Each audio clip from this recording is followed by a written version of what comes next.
श्री शिवाय नमस्तुभ्याम हर हर महादेव। तो कैसे हैं आप सब। देखिए आज का ये वीडियो बहुत ही ज़्यादा खास होने वाला है। हम सभी को पता है कि आज शरद पूर्णिमा का बहुत ही खास दिन है। कहते हैं ना, शरद पूर्णिमा के दिन ही समुद्र मंथन के समय ही माता लक्ष्मी का आगमन हुआ था और वो दिन शरद पूर्णिमा का था। इसीलिए शरद पूर्णिमा का विशेष महत्व होता है और इस बार शरद पूर्णिमा शनिवार के दिन पड़ी है और इसी पूर्णिमा की तिथि पर चंद्र ग्रहण लगने जा रहा है। तो कई उपाय हम चंद्र ग्रहण के समय और चंद्र ग्रहण के सूतक काल के समय में नहीं कर सकते हैं। तो देखिए अब हम ये जान लेते हैं कि पूर्णिमा तिथि प्रारंभ कब होगी।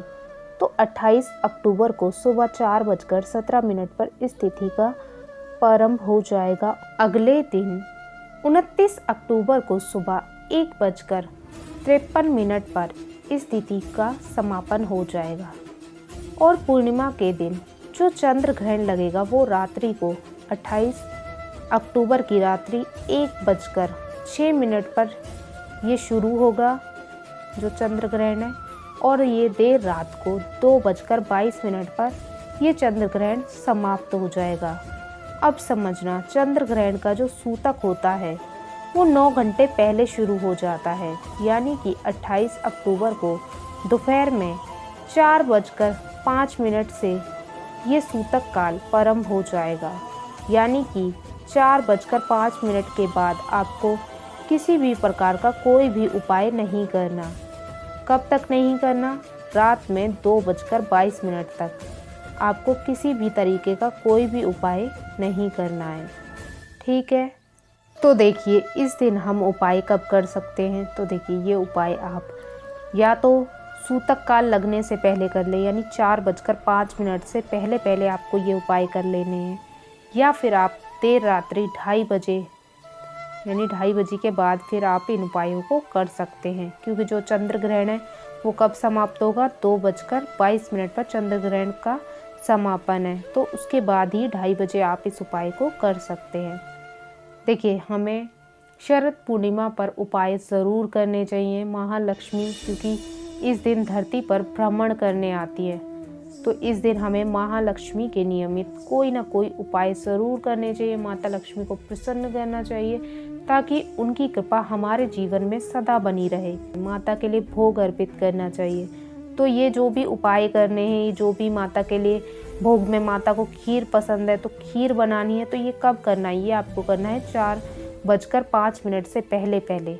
तो देखिए इसी दिन हमें करना है ये बहुत ही सुंदर सा उपाय। और ये उपाय हमने पूज्य गुरुदेव की ही कथाओं को सुन करके समझ करके आप सभी को भी समझाने का पूरा प्रयास किया है। लेकिन उससे पहले इस वीडियो को आप ज़रूर लाइक करें और यदि भगवान शिव के सच्चे भक्त हैं, माता रानी के सच्चे भक्त हैं, तो चैनल को ज़रूर सब्सक्राइब करें और कमेंट में लिखें जय माता लक्ष्मी।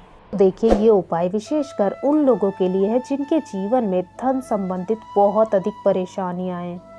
धन का अभाव सदा बना रहता है, धन आगमन के स्रोत ही नजर नहीं आते हैं, सभी मार्ग बंद हैं और जीवन में धन का वो इतना अभाव है कि पाई कर्जे में डूबी पड़ी है। तो माता लक्ष्मी की विशेष कृपा को इस दिन प्राप्त करने के लिए और अपने जीवन की धन से संबंधित ये सारी परेशानियों को दूर करने के लिए शरद पूर्णिमा का जो दिन होता है वो परेशानियों को दूर करने का दिन होता है। तो इसीलिए आपको इस दिन करना है बहुत ही सुंदर सा उपाय।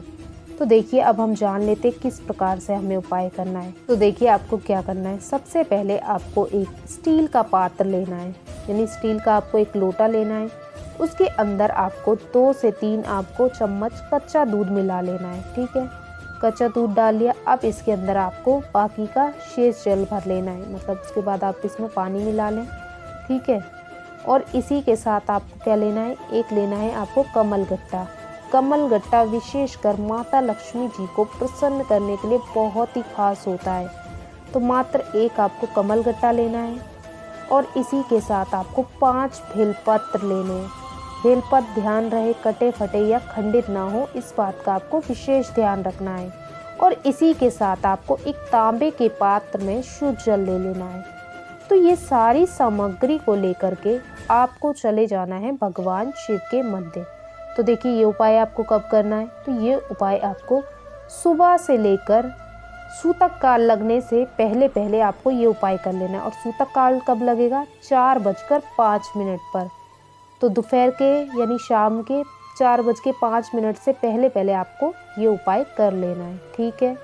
तो देखिए जैसे ही आप मंदिर आ जाएं तो अभी सबसे पहले आपको क्या करना है, तो जो आप 1 लोटा जल लेके आए थे ना, जिसमें आपने कच्चा दूध मिला रखा है स्टील वाले पात्र में, तो इस जल के अंदर आपको सबसे पहले जो 5 बेलपत्र हैं वो लेने हैं और उन 5 बेलपत्र को आपको इस जल के पात्र में डाल देना है, ठीक है।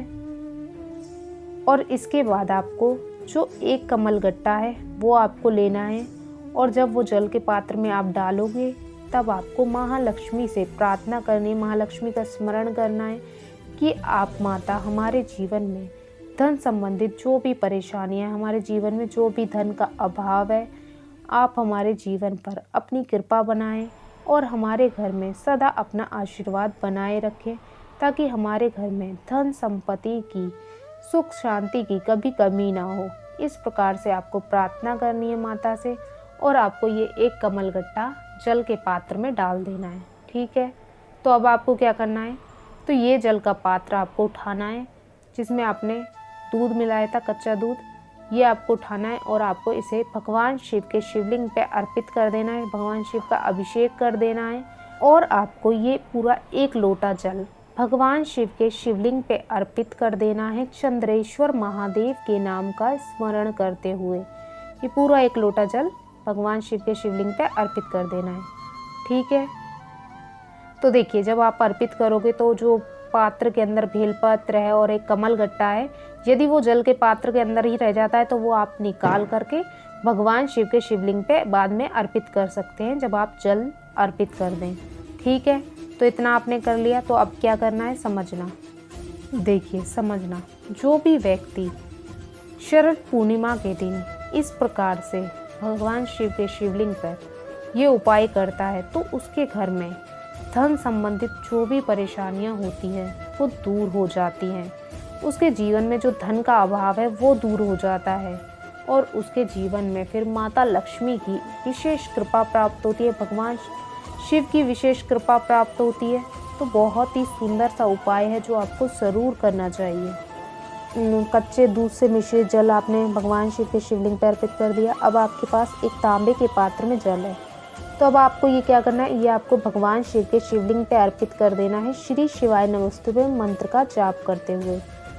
और आपको भगवान शिव से प्रार्थना करनी है कि आपके जीवन में जो भी धन से संबंधित, जो भी धन स्रोत आपके बंद हैं, जो भी धन का आपके जीवन में आगमन नहीं हो रहा है, तो आपकी कृपा से हमारे धन संबंधित जो भी परेशानियां हैं हमारे जीवन में वो दूर हो जाए। माता लक्ष्मी से आपको प्रार्थना करनी है और इस प्रकार से आपको ये सुंदर सा उपाय करना है इस शरद पूर्णिमा के दिन। और ये उपाय आपको बार बार हम आपको याद दिला रहे हैं, 4 बजे से पहले पहले आपको ये उपाय कर लेना है, ठीक है। समझ गए बात? तो आज के लिए बस इतना ही। श्री शिवाय नमस्तुभ्याम। हर हर महादेव।